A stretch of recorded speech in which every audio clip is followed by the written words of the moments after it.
Okay, this video is to show you how to set up OL Monitor for the first time you run it. I'm going to start it up. You can use the desktop icon here. If you opted not to install it, you can also start it from the start menu. Look for the OL Monitor VIM group. Wait, oh, here it is. There it is. Okay, this first dialog is asking you about testing the registry permission. If you're not familiar with this, your settings are stored in the registry, or optionally, you can choose to store them in an INI file. The registry is normally where settings are stored, but sometimes IT, for security reasons, will lock down the registry or certain portions of it. In that case, you might want to switch to using an INI file. This test here is going to read and write some stuff to the registry, and if it fails, then you'll be advised on what to do. I'm going to click yes here. Boom.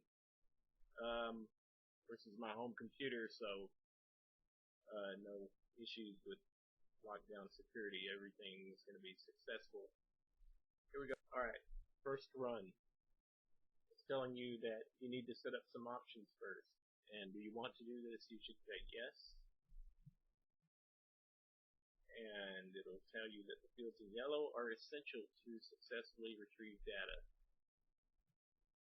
Here we go. These are the fields. If you've ever logged on to Sunquest using the BT Roll and Scroll, which, most everyone has, you're familiar with the login prompt, the device loc, access code, and password. Hospital ID and worksheet are not essential. If you have a large lab with a lot of locations, or you're sharing a shared site, you can pull a whole lot of data and it might choke the capture in SmartTurn. You might want to put in a hospital ID or a worksheet just to start with, maybe chemistry or something. Login, a lot of times it's a lab, it may be different. We have a device location, and our lab is S lab. Access code. You can use your own access code just to test the program out. Later on, you might want to set up a dedicated logon just for OL Monitor and set it with only to have permission for the outstanding log report. And just keep in mind that unless you set the account to not have the password expire at 90 days, occasionally the password will expire and you'll have to update it here. So let's say our access code is that. Password is password. Okay. I'm going to leave this blank because it's not essential. Leave that blank. Here we go, log function. The little pop-up here is telling you if you have the OL program tag set up in Sunquest to immediately take you to the overdue log, then you can leave it as OL. Otherwise, if you haven't set that up, you can do the LO, and it just adds a little extra step to macro when it pulls it up. Not a big deal at all. Oh, here we have a custom prompt here. If your system has some other login prompt, second password, some other thing that you have to go through to get onto the BT server, you can set that up here. So let's say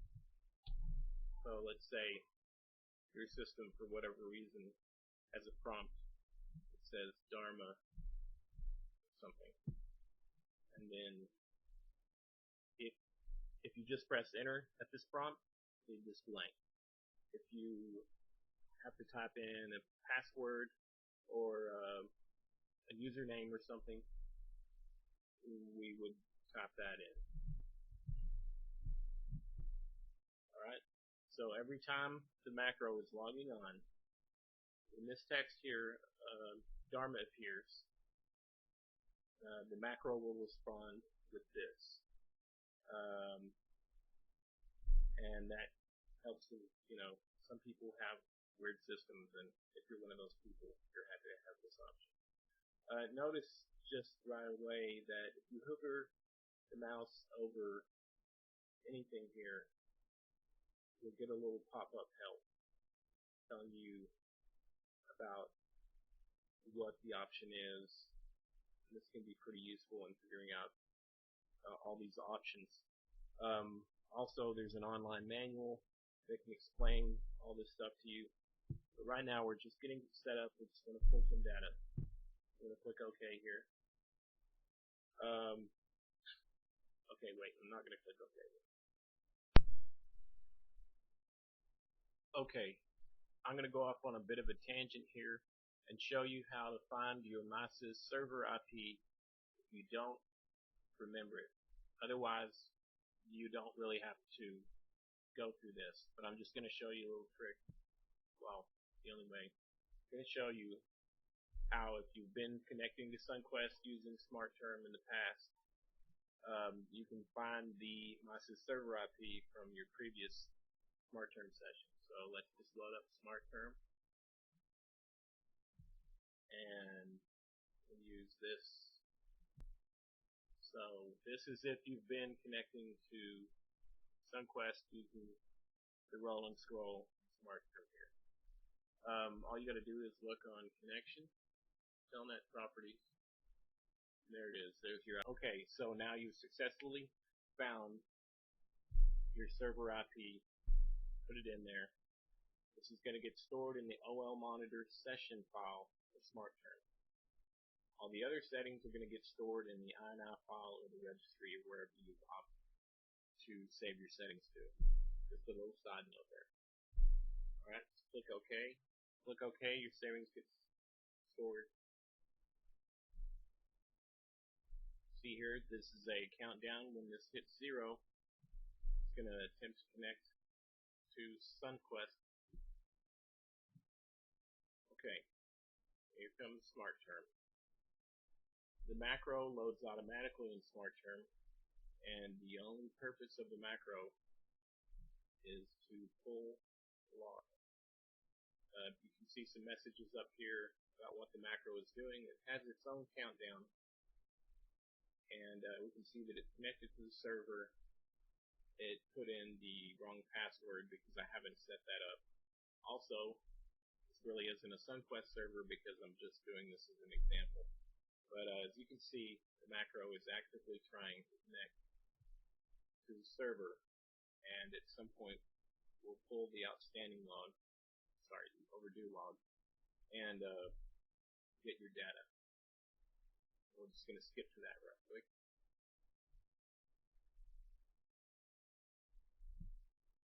Okay, see this little box right here? Okay, see this little box right here? This is the message bar. These are messages that you may receive that give you information about what's going on. They aren't crucial error messages, but they can be very handy in figuring out a problem if you're having a problem. If you aren't interested, you can just clear them. You can also hide them to a little information endpoint there. And I'll put them back into view. Clear out all these. And they will go away. OL monitor and successfully pull the overdue log. We'll get a long list of information, hopefully. As you can see, we need to change the font to make this more visible. Those are all tweaks that you can do later. The important thing is that you're getting real-time data. And I'm going to pause this countdown real quick. Look at the log date and time. This is the date stamp from the captured overdue log. So if this doesn't jive with the current date and time, then you know that the macro hasn't successfully pulled a recent log. This log here is just an example log, so it's a little bit old. So now we've got some data, and what you want to look at is, one thing to note is if you are only seeing tests that are over a day old, you may need to go back into your Sunquest maintenance for each test. And I'm not sure whether you can do this at the worksheet level. You need to set the overdue time to 0. Typically it's set at 1, which stands for 1 day, and there's no point in having data that's 1 day old. And I'm not sure why I'm showing you the options screen here, because this isn't something you can set up in options. OM Monitor can't do this for you. You would need to go into the test maintenance in Sunquest to set that up. Alright, that's it. We got a quick tutorial on getting the thing up and running, and there will be more tutorials to follow. If you have any questions, feel free to email me. Thanks for tuning in.